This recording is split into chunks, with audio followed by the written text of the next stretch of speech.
नमस्कार। तो हम आज देख रहे हैं डिस्चार्ज और एक्विटल में क्या डिफरेंस है ना। डिस्चार्ज मतलब आप पे जो चार्ज फ्रेम किए गए हैं आपको डिस्चार्ज किया जाता है, और एक्विटल मतलब आपको बरी किया जाता है ना।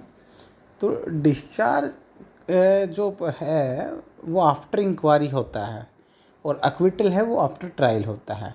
मतलब कि आफ्टर इंक्वायरी मतलब मजिस्ट्रेट ने इंक्वायरी की और पाया उसमें कि आप पे जो चार्ज लगा हुआ है जिस ऑफेंस का, वो मेड आउट होती ही नहीं है, वो बनता ही नहीं है, तो आपको डिस्चार्ज कर दिया जाएगा।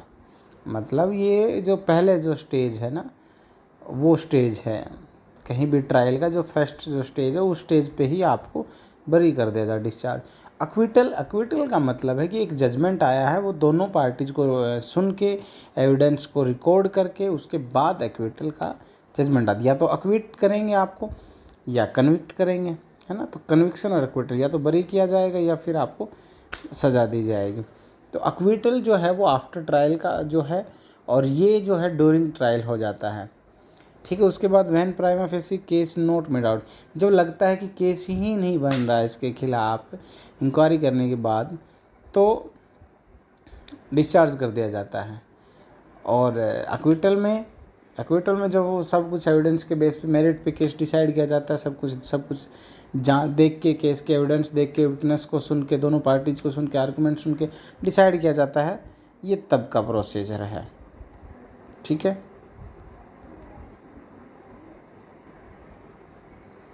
उसके बाद it is both in preventive and पुनिटिव law, ये दोनों है, प्रिवेंटिव भी है और पुनिटिव लॉ भी है। ये ओनली पुनिटिव लॉ में है, ठीक है। एक्विटल ओनली पुनिटिव में है। और उसके बाद there can be second trial, इसमें बिल्कुल चार्ज फ्री हो गया, उसके बाद भी सेकंड ट्रायल हो सकती है। लेकिन एक बार एक्विट हो गया फिर सेकंड ट्रायल नहीं होगी, फिर तो वो आपका डबल जियोपार्डी लग जाएगा, यानी सेक्शन 300 CRP से डबल जियोपार्डी, जिसमें डबल जियोपार्डी जो कॉन्स्टिट्यूशन में भी आर्टिकल 20(2) में है, ठीक है। डिस्चार्ज को CRPC में चैप्टर 17 में बताया गया है। चार्ज जो 211 से स्टार्ट होता है, चार्ज क्या है ना, कैसे फ्रेम किया जाता है, क्या प्रोसीजर है। और जो एक्विटल का जो प्रोसेस है वो बताया गया है चैप्टर 18 में, 19 में, कि वारंट ट्रायल में कैसे एक्विट होता है, सेशन ट्रायल में, है ना, समन ट्रायल में। तो ये है,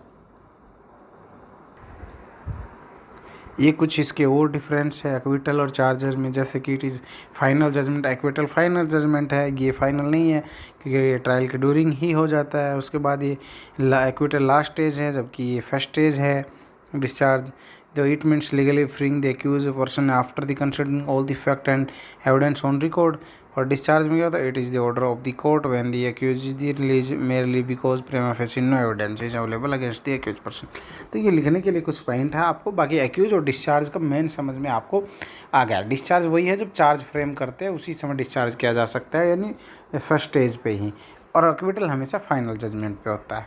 तो ये था एक्विटल और डिस्चार्ज का डिफरेंस।